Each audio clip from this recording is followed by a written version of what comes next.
কাপড়, আলমারিতে কত কাপড়, দামি কাপড়, কিন্তু কবরে রাখার জন্য আছে মাত্র 3 টুকরো কাপড়। পকেট, না থাকবে ডিজাইন, না থাকবে অহংকার।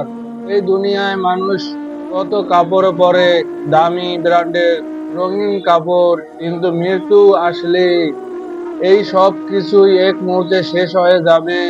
মৃত্যুর পর আমাদের শরীরে ঢাকার জন্য ব্যবহার করা হবে একটাই কাপড়, তার নাম হলো কাপড়ের কাপড়। না থাকবে পকেট, না থাকবে ডিজাইন, না থাকবে অহংকার।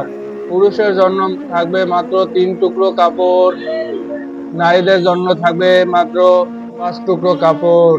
এটার নামই হলো কাপড়ের কাপড়। ধনী হোক কিংবা গরিব হোক, রাজা হোক কিংবা ফকির হোক, সবার জন্যই রয়েছে মুসলিমদের জন্য কাপড়ের কাপড়। এটা চেনে না কোনো ভেদাভেদ নেই।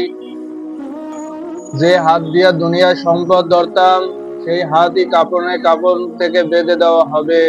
যে চোখ দিয়া পাপ দেখতাম, সেই চোখই চিরদিনের জন্য বন্ধ করে দেওয়া হবে।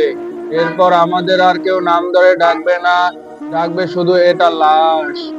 কবরের ভিতরে না যাবে টাকা, না যাবে বাড়ি, না যাবে ক্ষমতা, শুধু যাবে আমল, শুধু যাবে ইমান, শুধু যাবে আল্লাহর রহমত। আল্লাহর রহমত ছাড়া কেউ যাবে না।